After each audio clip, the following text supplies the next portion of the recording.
फेरि एकपटक चीन ताइवान तनाव पुग्यो चरम बिन्दुमा। ताइवानलाई घेरियो चिनिया जनमुक्ति सेनाको लडाकु विमानले। नयाँ अध्ययनले गर्यो अमेरिकाको डरलाग्दो भविष्यवाणी। सन् 2053सम्म अमेरिकाको तापक्रम 53 डिग्री भन्दा माथि पुग्ने। अमेरिकालाई चीनले फेरि दियो कडा चेतावनी। चीनको क्षेत्रीय अखण्डतामा हस्तक्षेप नगर्न चिनिया विदेश मन्त्रालयको आग्रह। नागरिकता विधेयक जस्ताको तस्तै पास गरेर राष्ट्रपति संस्थाको अवमूल्यन गरेको 3 जना पूर्व सभामुखहरूको आरोप। यसले भविष्यमा ठूलो असर पुर्याउनेमा चिन्ता व्यक्त। पश्चिम सेतीको 2 जलविद्युत आयोजना बनाउने ठेक्का पाएको भारतले नयाँ 2वटा नदीको जलविद्युत पनि बनाउने गर्यो प्रस्ताव। यसबारेमा छलफल भइरहेको जानकारी। G20 बैठकबाट रुसलाई हटाउनु पर्ने बेलायतको माग। युक्रेनमाथि आक्रमण गरेर G20 समूहमा बस्ने कुनै अधिकार नभएको गम्भीर चेतावनी। र ताइवान र अमेरिकाले बृहत व्यापार सम्झौता गर्दै फेरि झस्कियो एकपटक चीन। नमस्कार, ग्रेटर नेपाल टिभीले तयार पारेको न्युज अपडेटबाट यहाँलाई हार्दिक स्वागत छ। अब न्युज अपडेट विस्तारमा। चिनिया सेनाको इस्टर्न थिएटर कमान्डले ताइवानलाई चारैतिरबाट घेरा हालेको छ। लगातार आक्रामक गतिविधिका कारण ताइवान खाडीमा तनाव चरम सीमामा रहेको मिडिया रिपोर्टमा जनाइएको छ। ताइवानले पछिल्लो पटक 6 चिनिया नौसैनिक जहाज र 51 लडाकु विमानले आफ्नो सीमा उल्लङ्घन गरेको जनाएको छ। यसअघि अगस्त 7मा ताइवानको सीमामा 14 चिनिया युद्धपोत र 66वटा विमान प्रवेश गरेपछि अवस्था निकै नाजुक बनेको थियो। ताइवानको रक्षा मन्त्रालयले ताइवानको सुरक्षा बलले निरन्तर स्थितिलाई अत्यन्त संयमका साथ निगरानी गरिरहेको जनाएको छ। चीनको आक्रामकतालाई ध्यानमा राख्दै ताइवानले पनि आफ्नो रक्षा र आक्रमण अभ्यास सुरु गरेको छ। यस्तै अमेरिकाका लागि ताइवानका राजदूत सियाओ बिखिमाले विदेशी पाहुना र प्रतिनिधि मण्डलले ताइवान भ्रमण जारी राख्ने बताएका छन्। चीनसँग डराएर संसारमा मित्र बनाउन र बोलाउन नछोड्ने उनले बताएका छन्। ताइवानका 90% जनता चीन विरुद्ध रहेको बताइएको छ।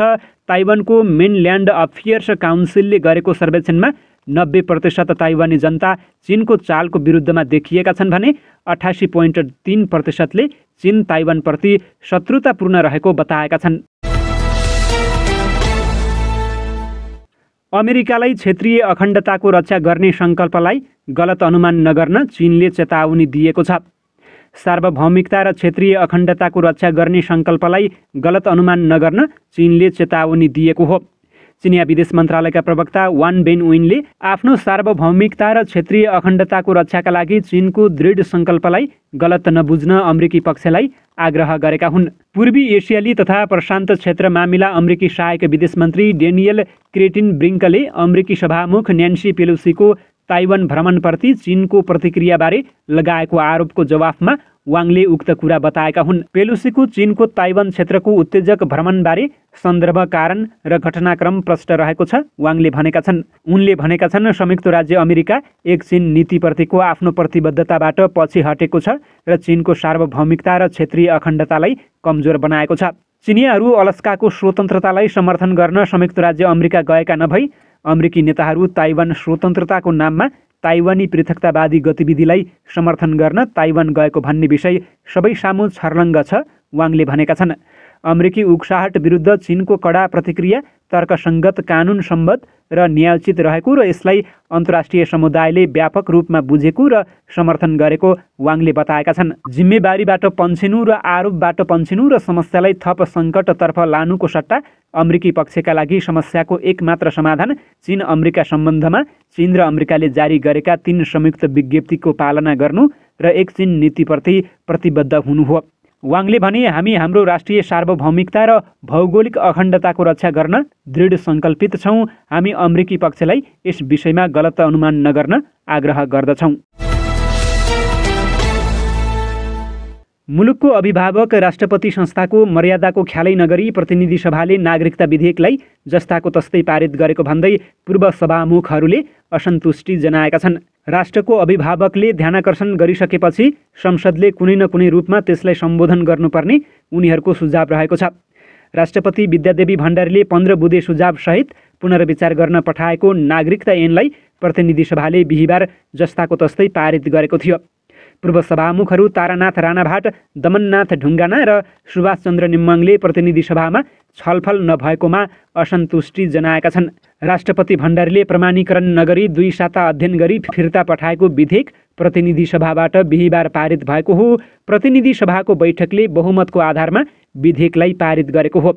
पूर्व सभामुख तारानाथ राणाभाटले राष्ट्रपति भण्डारीले सुझावसहित फिर्ता पठाएको विधेयकमा कुनै न कुनै ढङ्गले सम्बोधन हुनुपर्ने बताएका छन्।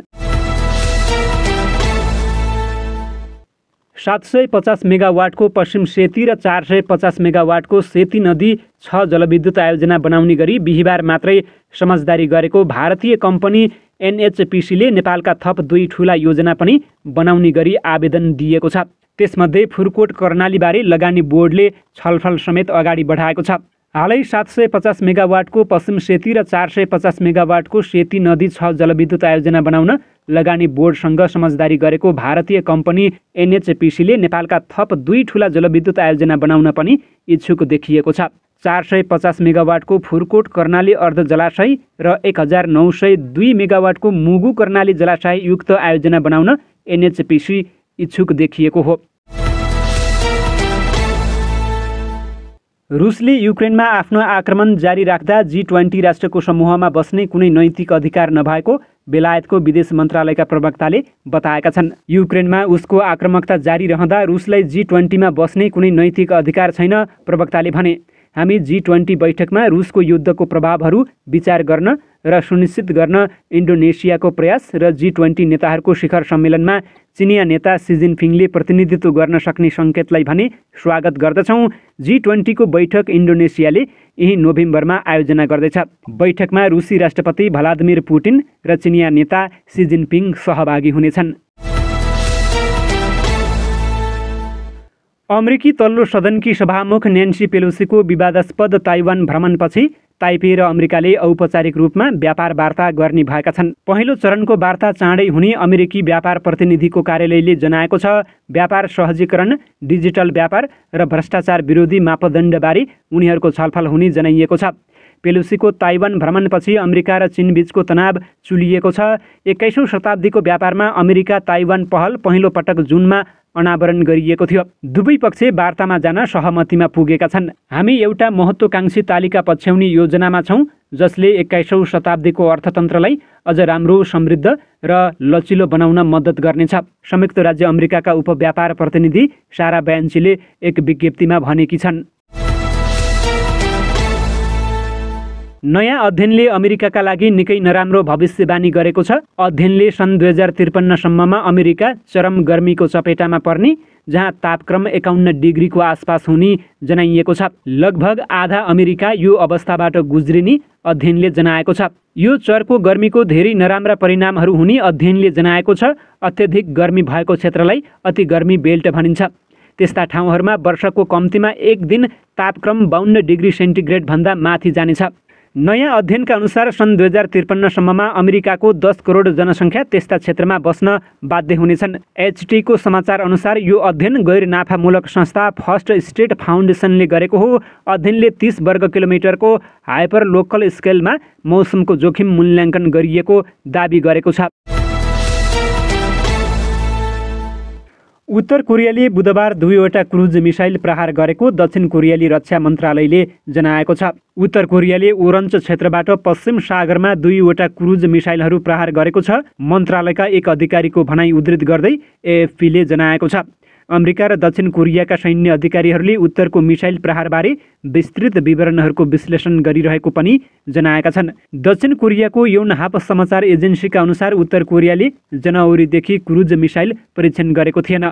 पछिल्लो पटक उत्तर कोरियाले जुलाई 10 मा हतियार परीक्षण गरेको थियो। उत्तर कोरियाले पछिल्ला केही महिना यता अन्तर्महादेशीय ब्यालिस्टिक मिसाइल सहित प्रतिबन्धित हतियार परीक्षणलाई तीव्रता दिएको जनाएको छ। विश्वबाटै एक्लिएको उत्तर कोरियाले आफ्नो 7औं आणविक परीक्षणबारे योजना बनाइरहेको विश्वास गरिएको छ। यस हप्ताको सुरुमा दक्षिण कोरियाली र अमेरिकी सेनाले वार्षिक संयुक्त सैन्य अभ्यास अघि नै प्रारम्भिक अभ्यास सुरु गरेका थिए।